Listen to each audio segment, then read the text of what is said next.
Tamil Nadu ವಿಧಾನಸಭಾಧ್ಯಕ್ಷರಾಗಿ TVK ಶಾಸಕ JCD Prabhakar ಅವರನ್ನು ಇಂದು ಸರ್ವಾನುಮತದಿಂದ ಆಯ್ಕೆ ಮಾಡಲಾಯಿತು. ಮುಖ್ಯಮಂತ್ರಿ ಜೋಸೆಫ್ ವಿಜಯ್ ಅವರು ಪ್ರಭಾಕರ್ ಹೆಸರನ್ನು ಪ್ರಸ್ತಾಪಿಸಿದ ನಂತರ ಹಂಗಾಮಿ ಸ್ಪೀಕರ್ ಎಂವಿ ಕರುಪ್ಪಯ್ಯ ಅವರು ಅವರ ಆಯ್ಕೆ ಘೋಷಿಸಿದರು.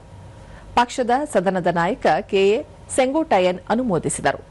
ತೊರೆಯೂರ್ ಕ್ಷೇತ್ರದ ಟಿವಿಕೆ ಶಾಸಕ ರವಿಶಂಕರ್ ಉಪಸಭಾಧ್ಯಕ್ಷರಾಗಿ ಸರ್ವಾನುಮತದಿಂದ ಆಯ್ಕೆಯಾದರು. ನಂತರ ಮುಖ್ಯಮಂತ್ರಿ ಜೋಸೆಫ್ ವಿಜಯ್ ಎಲ್ಲಾ ಪಕ್ಷಗಳಿಗೆ ಅವರ ಬಲಾಬಲವನ್ನು ಲೆಕ್ಕಿಸದೆ ವಿಧಾನಸಭೆಯಲ್ಲಿ ಮಾತನಾಡಲು ಸಮಾನ ಅವಕಾಶ ನೀಡಬೇಕು, ಆರೋಗ್ಯಕರ ಚರ್ಚೆಗಳನ್ನು ಖಚಿತಪಡಿಸಿಕೊಳ್ಳಲು ವಿರೋಧ ಪಕ್ಷಗಳಿಗೆ ಮನವಿ ಮಾಡಿದರು. ಸರ್ಕಾರವು ಎಲ್ಲರ ಕಲ್ಯಾಣಕ್ಕಾಗಿ ಕೆಲಸ ಮಾಡುತ್ತದೆ ಎಂದು ಹೇಳಿದರು. ವಿರೋಧ ಪಕ್ಷದ ನಾಯಕ ಮತ್ತು ಡಿಎಂಕೆ ಶಾಸಕ ಉದಯನಿಧಿ ಸ್ಟಾಲಿನ್ ತಮಿಳುನಾಡು ಆಡಳಿತ ಮತ್ತು ಸಾರ್ವಜನಿಕ ಸೇವೆಯಲ್ಲಿ ಮಾದರಿಯಾಗಿ ಹೊರಹೊಮ್ಮಬೇಕು ಎಂದು ಹೇಳಿದರು.